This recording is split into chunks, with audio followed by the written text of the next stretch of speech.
coming back in. I believe the time is right, and I feel that it's a great opportunity and a great time for Jamaica football, but also for the women's program as we look to go to 3 consecutive World Cups. At this time, as the General Secretary had mentioned, we are embarking on a new cycle, and we're off to Brazil on Sunday. Time flies, where we'll look to kind of reconvene with some of the players and continue our evaluation of players as we head into what will be a very busy fall schedule, and then that will turn into another hectic 2025, and then from there on in, that will be the sort of platform and the springboard for us to head into World Cup qualifiers. So obviously excited, grateful for the staff and the opportunity, and really, again, as it was mentioned, to be working with an incredible pool of players that are at the senior level, but also the ones that are matriculating through the system as well. So the future looks bright, and we need to continue to mold and to guide and to support our national teams, male and female, as we look to embark on what will hopefully be 2 historic years in 2026 and 2027. All right, Coach. You mentioned the fact that we're going to Brazil. Would there be any changes to the squad that was released recently, and could you update us on that one? Yeah, there's been one change. I brought in Soleil Washington in for Davia Richards. I think one of the things in the conversation is that we've had a good opportunity. Coach Gilbert has had a chance to see her, and we've watched her excel very well in the last 6 games. But obviously, most of you know, Soleil did a really good job for us at the World Cup, and as one of the younger players coming through and being one of the historic makers in terms of one of the younger players to play in the World Cup, we thought it was important to bring her into the mix, to have a look at her and see how she's progressed within the last year. It's been 9 months, so it's very important that we have a chance to see where all these players are as we look to kind of move forward for the window in July. In terms of the team, I'll ask the questions first, and then you can ask down here. But in terms of the team, Coach, how was it structured? How was it composed? Who managed that? And was it a combination of yourself, the manager? And yeah, it was obviously, with me being hired the last 2 weeks, there was discussions ongoing, but obviously needed Coach Gilbert's input and feedback as well, which was very helpful. And then obviously looking at to try to balance a squad as much as possible. We kind of came up with the idea that this would be a good chance again for these players to come in, and so obviously excited to work with them. Again, there's been some new names or some names that you will kind of get to know a little bit more in terms of like the Naya Cardozas, who will come in, and they're kind of a carryover from the group that was involved with the CONCACAF qualifiers. So it'll be good to see where she's at, and is somebody I know for a long period of time, and watching her develop the last few years at Brown University. So she's an exciting one to see how she kind of fits in, and this kind of the rest of the group, how they continue to kind of, we've been monitoring them at the respective clubs, but now it'll be good to see where they fit in, and how we sort of kind of put that plan in place and lay down our guiding principles of how we want to play heading into this qualifying cycle. And finally, before I pass it on to you guys, Xavier, you actually led the whole charge in terms of the players. How easy or how difficult was it to put the squad together? It wasn't that difficult, to be honest.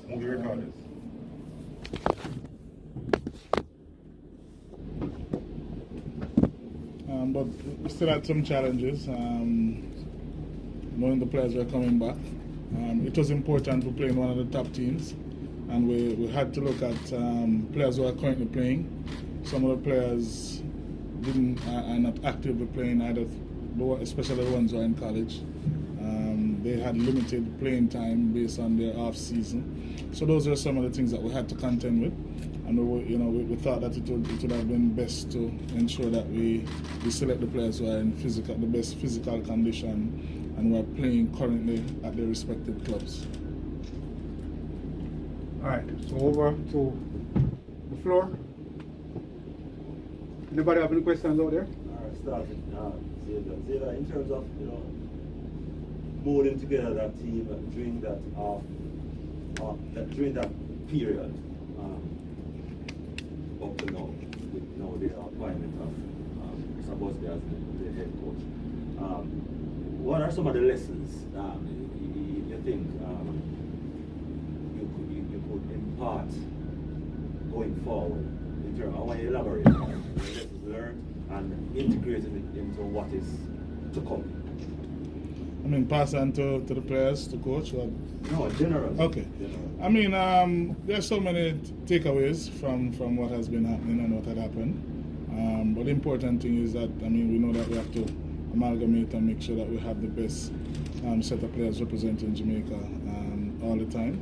And that's what we're here for, to make sure that a lot of persons probably didn't know that Busby started with all of these players, the juice pens. It started, there were a lot of work that was done over the COVID period where we put all of these players together. So our playing model, our playing style, all of those things were laid out from then, and it's just to rekindle that and continue to develop and grow the program. Coach, just me arrive. Morning. Congratulations on the reappointment. Good to see you again. I don't know if the question was asked, but I would like to know what is your expectation now at the second time around? Well, I think the expectations, the bar has been raised, right? I mean, I think, we're this group and the staff has achieved, the bar has been raised, and I think, it's important that we don't lower that expectation. After all, life is about progression. And we always sometimes don't hit that marks, but it has to be us aiming for that mark. And so, it starts from there. That means the standards from everything that we do starts with me in terms of excellence that we need to bring on and off the field. And that translates down to the staff and to the players. And so, and obviously the federation and all those that support it. So it's important that it's not just singular, it's not just what I want, it's what we have to collectively drive those standards to ensure that we get back to where we want to go, which first and foremost, be qualifying for each and every World Cup, and then progressing on to the next rounds, right? Because at the end of the day, it is about progression. And when we talk about leaving it better than we found it, it must be that the next person who takes us on after 2027 is speaking about, if we haven't won the World Cup, we're speaking about winning the World Cup. And in terms of the women's football, there's no reason why we can't aim for that level. And that people might say that's a really high expectation. But if you're not going into it with the highest expectations to do your very best, then after all, what are we looking to do and what are we looking to play for? With that said, there has to be support from everything underneath. As we know, a house is only as good as its foundation. So these players, and Coach Gilbert alluded to that, there's a group of players that were 03 and 04 that I remember March 20th, 2020, that we're rushing to get them off the island, with the U17 group. But a lot of those players, the first time that they've played for their country was in a Gold Cup qualifier, or they're playing in these games. And so we have to really kind of provide the platform for the next couple of years to see exactly where they are, so that even after this cycle, we have a really sustainable pool of players coming through. And that really has to be done by design and just not deliberate. And so my task and the task for all of us is to make sure that that foundation is truly solid. So regardless of who's sitting in the seat, they have a platform on which to ensure that the success continues for years to come. And that was basically answer half of the question that I was going to ask, because there's a regular girls squad and there was this new couple of players that basically played in the Gold Cup. I don't know how much you know the new players in the Gold Cup and matching it with those players. How you plan to bring all of that together to get the best out of the entire group? Yeah, I knew all the players in the Gold Cup, to be fair. I've known them. And like I've said, that was kind of the 03. There's a lot of those players who came through were players that I had at the U17s in 2019, 2020, and so on. So we did know the players. And we also knew where they were. So it wasn't that difficult. And obviously Coach Gilbert did a good job of bringing them in. But it wasn't easy to have a lot of those players, for the first time be representing their country on matches that count, right? There's nothing leading up to that, and so it's crucial now that these next, few months we kind of figure out where some of these players are. Some of them will be able to level up and continue because again the bar is set. The expectations are for them with time and support to get there. But the idea is that they need to also be able to kind of continue their development and hit that ground running as well, because we're not going back, we're only progressing. And so just by natural progression, those who continue to excel will do so, and that's reflected in some of these players. And obviously, the July window will have a lot of those players coming back in, but it's important that we're monitoring these players in their environments to see how they're getting on. And if they're excelling, great. If they're not necessarily doing as much as they will, then how do we support them from afar and let them know that there's still plans for them to get there? But there's a responsibility for them to get there, because as it's been said over and over again, especially the senior women's national team, it's not a development area. It's a platform for those who are developing to continue, but it's not a development platform, because we simply don't have the time to develop the players that way. That's where our youth programs come in, to support them within their club environments. Coach, you're immediately, first of all, congratulations. Thank you. You're immediately thrown into the deep end, taking on a world powerhouse in their environment. So, and they have not yet assembled the team. In terms of putting all your ducks in a row and all your things in order, going into that environment, holistically, scientifically, what can you say in terms of the approach heading into that environment when you put all together? That you don't want the team as Yeah, it's a good question. Obviously, we're doing a lot of work right now behind the scenes in prepping. I think one of the things that, when you're talking specifically about Brazil, is that everyone is going through a cycle. They're a team that we've been watching the last little while. They've gone through, they've got the best player arguably in this generation kind of moving on, but again, it's Brazil, so they've done a really good job in developing their own players coming through. So we have to look at, where they are, what they could be. I still haven't seen their squad, but the last 5 games, they've had a mixture of a lot of old and young players. They're going off to the Olympics. So we're not quite sure what squad they'll bring out, but I think they'll bring a very experienced squad with a little bit of an eye on the next cycle. For us, we can't control that, but we can control what we can do. So making sure that we're prepared, we're organized, we're well structured. Again, with the World Cup just going there, you can imagine we're going in there at a very unique time where the whole world eyes will be watching us and the country, because they're the host of 2027 World Cup. So it's important that we're very, like I said, structured in the things that we do. We can't implement a whole lot of time. So we'll take a foundation of all our sort of defending principles and all the attributes of the players that we know we have, and try to give them the best platform for them to be successful during these next 2 games. Coach, on the point of expectation, what's your expectation going to this game, and also at the end of the 2 games, or what will you define as success? Well, I think we always go in at the national team level, senior national team, it's always about results. So we want to have positive results, but it really is going to be about laying those principles of not what is now, but what it looks like in 2027. And at some point, you have to start. And if we keep on deferring in terms of who we are and what we want to be, then I think we'll never get there. So we have to start laying those playing principles again, reestablishing those things that we want to do. Because in the modern day, again, we were in a very, very tough group into the World Cup, arguably the group of death. So it meant that we had to play a certain way. But to advance and take our football to the next level means that we're also going to have to improve upon that as well, because the game and the countries are ever changing. And for us to be able to want to be more the provocateur in the matches and to take the games to teams means that we're going to have to lay down some of these principles that suit the attributes of a Jamaican player in these sort of matches. But these games are going to give us a good insight also, I think, psychologically in terms of where we are, where we want to go. And again, I have no doubt these players have shown over on the biggest stage in the world that they are up for a challenge. So we're looking forward to having some good results, but more importantly, we're looking forward to having some really good performances.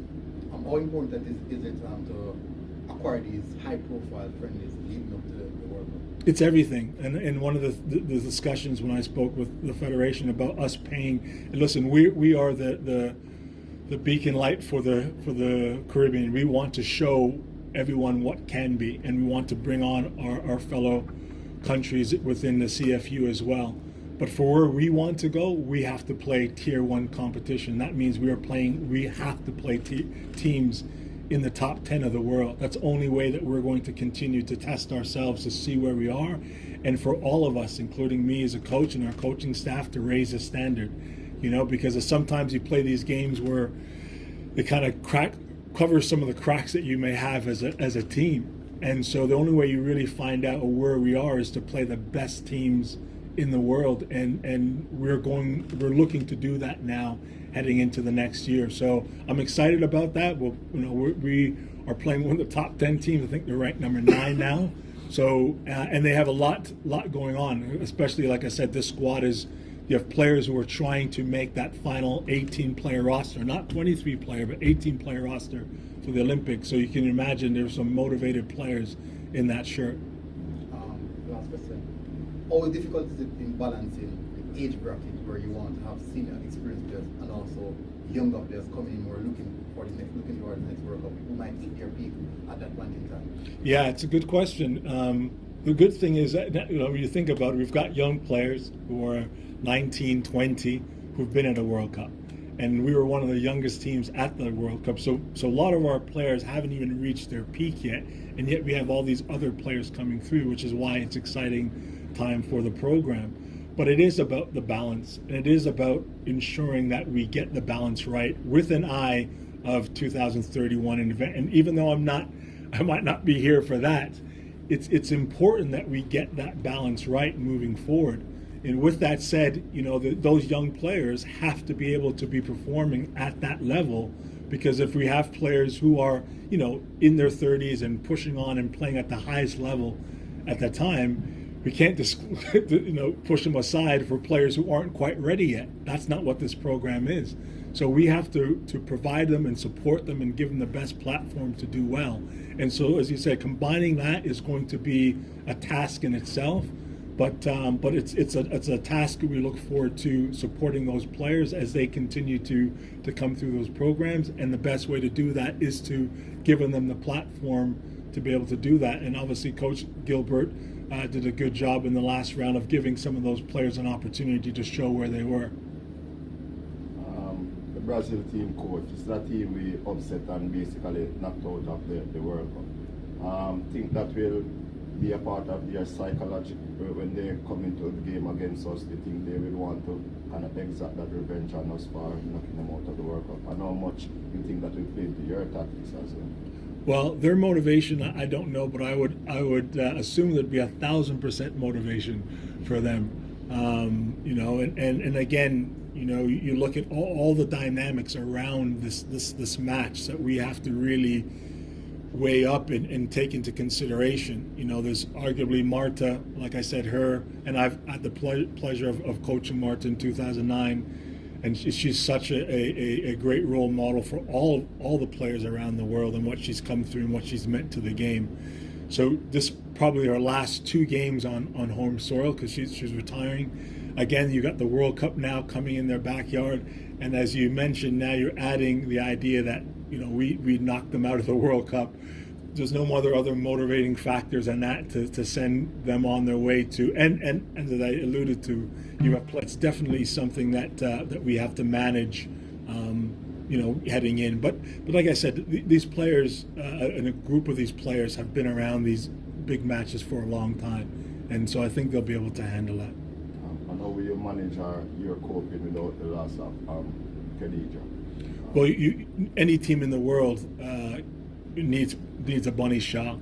I wanted to sit here and say that maybe the main factor of why they didn't end up winning the championship, but I would probably surmise that that's probably the reason why, if she's in that lineup the last 2 games, they definitely go on and win that the WSL championship. So you can't replace a Bunny Shaw. The key for her right now is to make sure that she's healthy, she recovers, and gets herself back ready for the start of preseason for Man City, and then obviously at that right time we incorporate her back into the group. Will she remain the captain? Well, obviously we haven't had a chance to speak about those things yet. I think in this cycle we're going to evaluate all. I think one of the main things we need to do is look at, through this whole process, there's been a lot of other leaders that have emerged. I think you don't have to be the captain to lead, and she's definitely a leader for us. But we haven't gone into speaking about necessarily assigning or going through the captains. In a lot of ways, I really want to see that it happens organically, and that's what these next few months will tell us as well, because we do have a lot of really good leaders in that room, and so that's something that that we'll look to see how that sort of organically takes place, and see those leaders sort of emerge and kind of make a decision. And so that's something that we already spoke about ironically on the call yesterday, is trying to see how we sort of mold this new leadership group and these leaders within the group. Of course, there was a very public, hostile relationship between the Regulars and the administration in the past. In the perception of many, there could still be some perception in terms of hostility and so on, in the perception of some. Now you were on the outside looking in. You had your moments to evaluate over and over again. I know you are now at the helm, molding everything together now and moving forward. What would be your approach now? Yeah, people's perceptions are their perceptions, and maybe that is their reality. I can sit in front of you and say I've spoken to every player coming into camp, and it's a clean slate. Everyone's excited to come back in. Everyone's excited to start fresh. What has gone by. We've looked past everything, and so it's a new dawn. It's a new beginning. It's a new cycle, and the players are coming in are with that. I can't control what the people think about the players, what they think about me, what they think about the federation. People are entitled to their opinions. What's the most important one is that these players are focused on representing their country, and they're focused on being ambassadors for their country and their federation. That's the most important thing right now. Coach, can I ask the difficult question I probably no one to ask? How daunting was that suspension period for your coach, and what it means now to be vindicated and be back at the helm of Jamaica women's football? Yeah, obviously it's I wish it on no one, and it's like I said, it's a past. I've said it time and time again. It's not my plan. It was God's plan, and sometimes you just have to have faith and see things through. I've never come out publicly and said anything outside of it, simply because I also want to respect the process and also want to respect those involved with it. But yes, it wasn't a difficult time. I'm not going to shrug it, but it is in the past. And I think it's important now to be able to turn that page and sit in front of you knowing that the vindication is there, and knowing that, more importantly, through this process, I had a tremendous amount of support. Some of you from in this room, I had a tremendous amount of support at the time from the former ambassador and her foundation. obviously the coaching staff, and more importantly, the players. And I think that is really, really what's important. And so now that we've all turned the page, we've all moved on, I think it's really important that we kind of go and forge ahead on what is going to be a bright future for this program. And the objective, as I said, from here on is to take women's football to the next level. Yeah, and it's not by me. It's and a lot of people. It's been done on a foundation where there's a platform been laid, and different places. People have sat in this place, and I acknowledge them and respect all those people who have done it before, and all those people understand that it's a privilege and honor. But I'm simply a custodian. I'm a caretaker while I'm in this job, and I have a responsibility that I don't have this job. And when I wasn't in this job, I was still providing support and doing what I can. So I just want to continue to do the best I can, surround myself with the best staff that I possibly can, and provide the environment for these players and those who want to play for Jamaica to have the best opportunity to do so. Coach Gilly, management, you both have worked with Mr. Busby before. What it's like to have him back and being there to support him and his ambitions? I mean, it's good to have him back. We share that relationship, a very good relationship from before, and we'll continue it. And I mean, when as I mentioned before, he started a good process, and it's just for us now to rekindle and continue on that path. Management, get your views. Well, for me, the party is pretty exciting, and he knows what he's about. He have that, down to the T, exactly what he expects of the staff, what he expects of the player. So it's pretty good to have him back. Had him in the World Cup, lending support. So it's really a privilege to really be right there, as the right-hand person to him, to lend that support. So it's my pleasure. Final question from me. Anybody else? Of course, it also goes to the manager. The federation will be sending out multiple teams over the next month. On the 14, on the 15, on the 17, on the 20, the senior men, senior women. Is everything in place from your side to ensure that this trip will be a success in Brazil? Well, as you know, Earl, I have to be on my tiptoe, on my toe pressing, because it's really a hectic.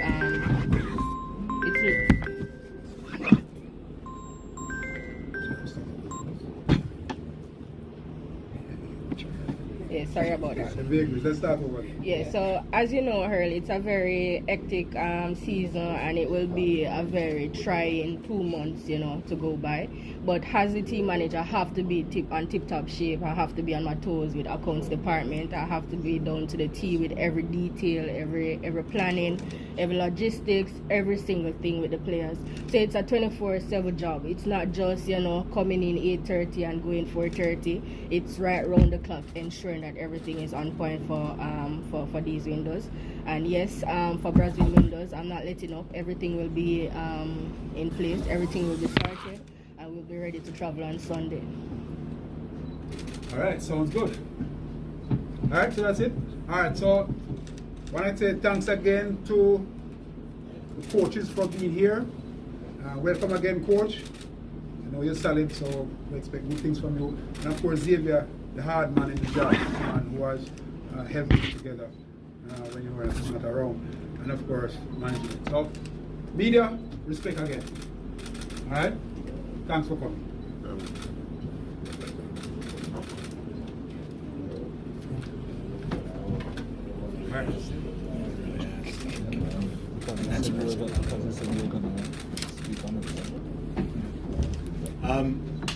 I know there's just a brief, just to end, I know Mr. Chung had mentioned the upcoming plans, and one of the things we just want to reiterate that all of our windows are going to be utilized. So our next window in July, we will have 2 matches. Those will look to be confirmed shortly. We'll have another 2 games in October. My preference at that time is to go overseas and play in Europe, kind of mitigate. The players will be back, a lot of them be in their season, so mitigate some of that travel. And then with that in mind, we're going to have a Four Nations tournament here in Jamaica, in Montego Bay in November, during the November window. Four Nations, again, we're looking to bring, we would love to have Brazil back. We've discussed that, not sure they will. But again, as we alluded to, we would like to have four, top 20 nations come into Jamaica for a 4-team tournament, 3 including us, in Montego Bay during November window. So really looking forward to have that and to end off the calendar year. So stay tuned and look out for that information. And as we said, some very exciting times for the women's program. Yeah.